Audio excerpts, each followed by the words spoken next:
Hey, fellow babies, welcome back to Pachter Factor Live on SIFTD.net. I am your host, Michael Pachter. That's why you're here, I'm sure.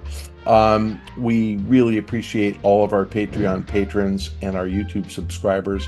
You guys are keeping Shane in enough money to continue to produce this thing. We don't make a ton of money, so everything that you contribute is really appreciated. Whether you are a Patreon patron, a YouTube subscriber, or not, please try to remember to link your Amazon Prime account to your Twitch Prime account. That is free for you. If you have Amazon Prime, you've already paid for it. Pretty easy to set up a Twitch Prime account. There are instructions on how to link those to in the show description below, and it's about 3 clicks, but you have to do it every month.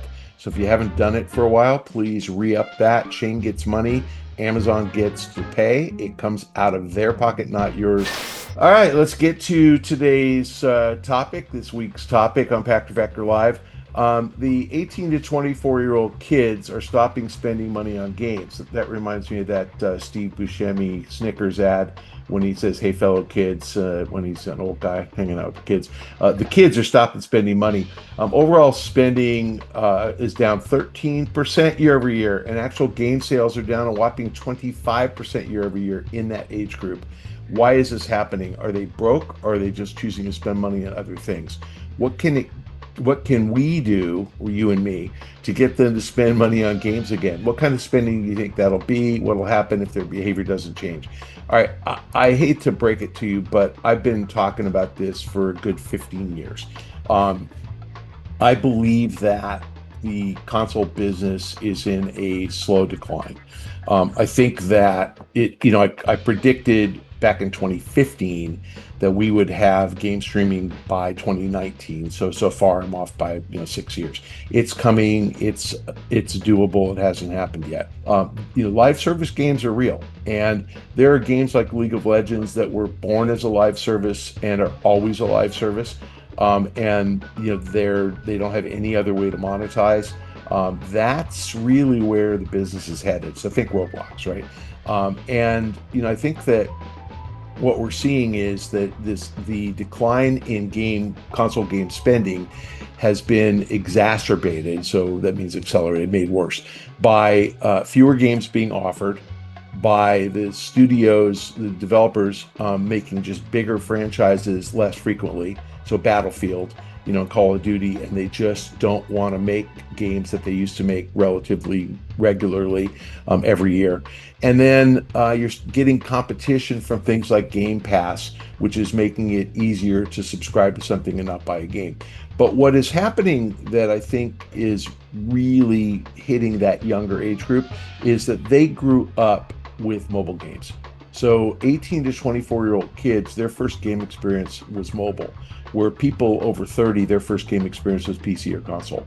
And so they've been trained on mobile. Mobile is obviously far more ubiquitous. You've got kids who are on mobile for other reasons, like TikTok, like all their news, all their entertainment, all their communication.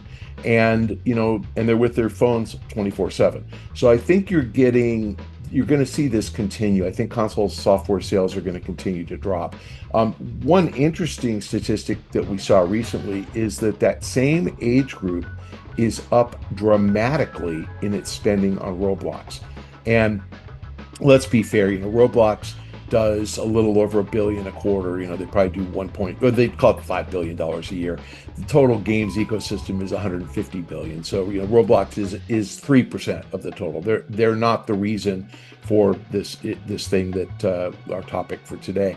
But Roblox is showing you the pattern that the spending among 18 to 24-year-olds is up dramatically on Roblox. So it's one of the many things that are going on. And to be fair, the Roblox experience is okay. It's primarily a console, PC, and phone, game system, but people play it on consoles and phones mostly. And what's happening is Roblox customers who were 15 back in 2011 are 30 now, and ones who were like 7 back in 2011 are 22 now. They're playing Roblox games, and so I think that's part of it. This episode of Pachter Factor is brought to you by DeShazer Ryan Realty. It's time to find out why everyone is buying homes in Montana. Right now, Doug DeShazer has a beautiful single-level home with a triple-car garage available in the best neighborhood in Libby, Montana. This custom 3-bed, 2.5-bath home has a 500 square foot patio for entertaining. It's built to last with solid wood core doors, Anderson windows, an asphalt driveway, central AC and heat, and a private well to run its sprinkler system. The price was recently reduced, and owner financing is available with 20% down. No matter where you're looking to buy in the US, Doug DeShazer is licensed to help. Make him your real estate consultant at 406-291-1643. That's Doug DeShazer at 406-291-1643, or go to LibbyMontanaRealestate.com. The final thing is, yeah, I actually do think spending among that group is down. And one of the things we're seeing is unemployment and underemployment in that age category in the US. The underemployment is primarily, I think, due to AI, that you're not getting as many high-paid engineering jobs. Not to say that 18 to 24-year-old gamers are all making 150,000, but that's kind of putting pressure on people trading down in jobs. And so entry-level jobs are really challenged. I had a family friend reach out to me, Cornell grad, just graduated from college, a couple months ago, and he's looking at a $70,000 a year job in New York City. I can tell you that is crap pay for a college grad.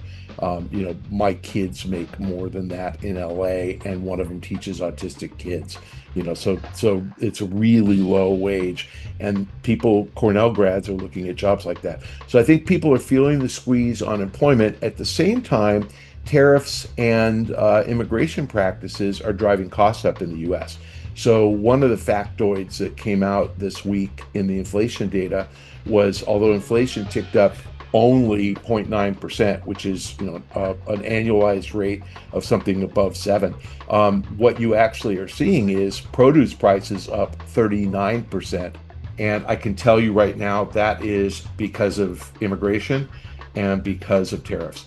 So what's going on is we have fewer people picking vegetables, which drives the cost up because we have fewer vegetables. So demand is the same and price goes up because supply is down. And we also are charging tariffs on imported vegetables like avocados from Mexico. That is rippling through the economy. People are seeing costs go up. They're not sure why. And when people see costs go up, they hold back on their spend.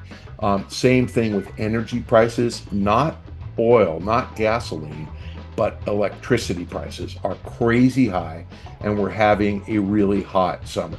So again, people who are out and about and have to pay electric bills are seeing $600, $700, $800 electric bills when they literally make $3,000 or $4,000 a month. That they can't afford it. So where do you cut back? People are seeing worse jobs available, job growth slowing, prices up, alternatives to buying console games, and bad console games. By bad, fewer console and PC games than we saw in the past. What can we do to get them to spend on games? To be honest with you, I don't think we're going to be able to do this, but more games and better quality games. And so, let's have this topic next year, a month or two after Grand Theft Auto 6 comes out, and you're going to say, oh my God, 18 and 24-year-olds are all spending money like crazy. I think part of the issue is game prices are $70 and $80 now. And I think there's some belief that I'm right, that GTA will be 100, and people are holding back. I need $100 for GTA. I'm not buying Donkey Kong Bonanza. The Switch 2 came out. That's hardware that costs money. The PS5 had a price increase. That's money that people don't have. So lots of things going on. I mean, I can name probably 50 factors that are driving spending down. But I think the biggest is, and the reason for this question, the 18 to 24-year-old category, those are people who grew up playing mobile. They're very comfortable with free-to-play games. They weren't trained to buy console games. And unlike their predecessors, us above 25 to 30, they aren't expecting to buy new console games every year. They're very happy, by the way, to play the same console game all year. How many people buy Call of Duty and play the shit out of it all year? How many people buy FIFA, now called EA Sports Football Club, and play the shit out of it all year? So I think that this trend is permanent. I think the only way to reverse it is to increase the number of console experiences, and that's not going to happen. To bring out more games and more frequently, and that's not going to happen because the publishers don't feel like they can afford to do it. So on the publisher side, I think it's a race to the bottom. I think the publishers are going to keep trying to make fewer and fewer games and save their way to prosperity. They're going to see revenues decline further and further and further. And ultimately, I think the only solution for all these guys is what I call connected TV games. So put your games on the television for a subscription or for purchase, and you can do that sort of like playing Candy Crush on your phone. Why can't you play Candy Crush on your TV? If you could, more people would play Candy Crush because they would, be able to play it in the living room on a big screen.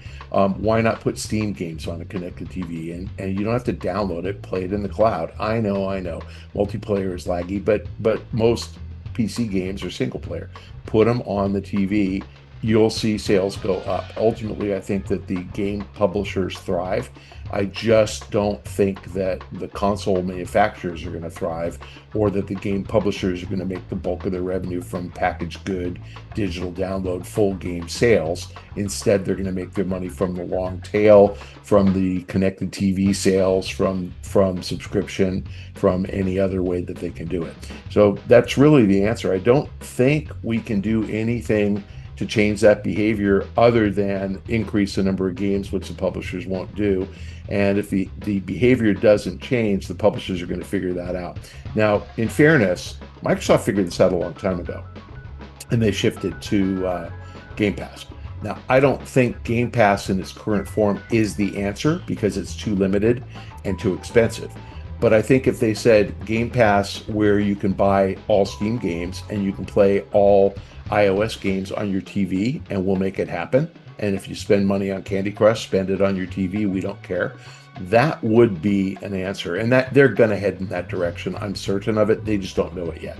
I think Netflix getting into games, same thing. Add Steam, add free to play, let people play any single player game they want to play, and rev share with the publisher. Publishers are going to say, okay, well, they'd rather pay Netflix or they'd rather have more players and pay it to Netflix than have fewer players and pay it to Sony. Nintendo's different because Nintendo has so much proprietary software that I think they can support their system. But ultimately, I think Nintendo puts their games, their older games, on connected TV and uses that as a hook to get people to trade up to the console. So, interesting. Last thing about the 18 to 24-year-olds.